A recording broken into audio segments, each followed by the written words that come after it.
You see, you got to know which one of your candidates is for health care. Because 330,000 people died during the pandemic, not because the pandemic killed them, but because of the lack of health care. Yes. Which one running is for health care? Because 1.4 million Georgians don't have health care in 2022. Which one of the candidates is talking about living wages? Because 1.8 million people in Georgia make less than a living wage.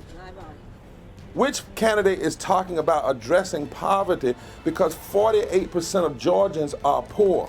You all are the fourth worst for health care. And people are literally dying because of bad public policy. You see, 700 people die every day from poverty. That's because of policy, y'all. Right. And you can't change that unless you're in the game. That's right. In Georgia right now, if somebody, Ed DeBoe, doesn't raise the living wage, we've not had a raise the minimum wage in America for 13 years.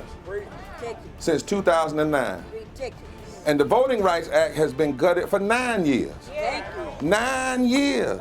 Which one of the candidates is talking about that? That's what you got to look at. That's what you got to talk to people about. Right. The issue now is, where do they stand on policy?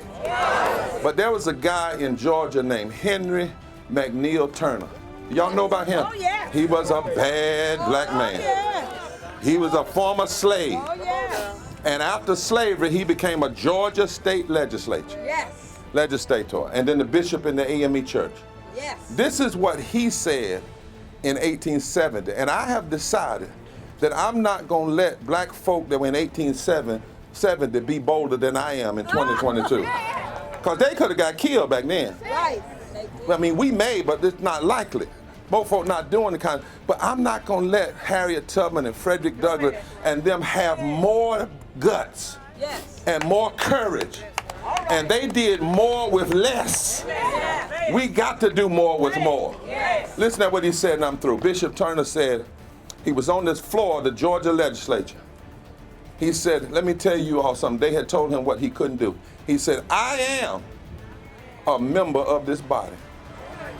Therefore, sirs, I shall neither fawn nor cringe before any party.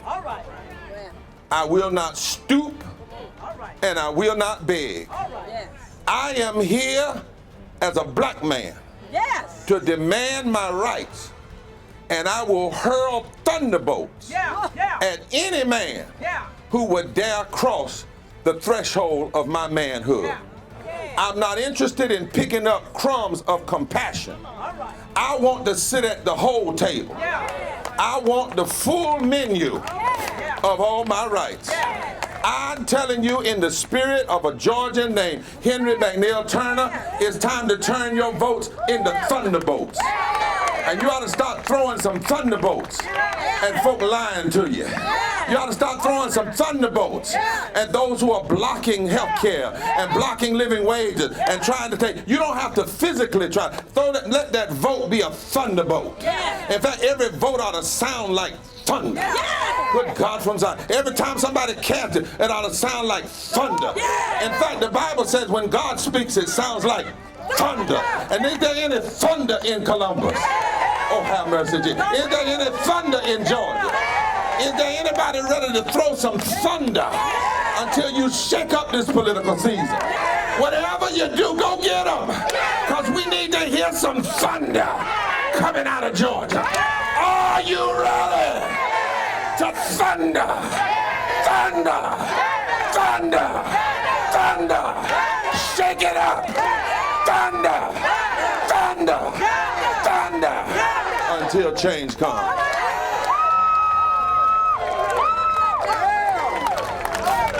We are black, we are white, we are Latino, we are Native American, we are Democrat, we are Republican, we are independent, we are people of faith, we are people not of faith, we are natives and immigrants, we are business leaders and workers and unemployed, we are doctors and the uninsured, we are gay, we are straight, we are students, we are parents, we are retirees.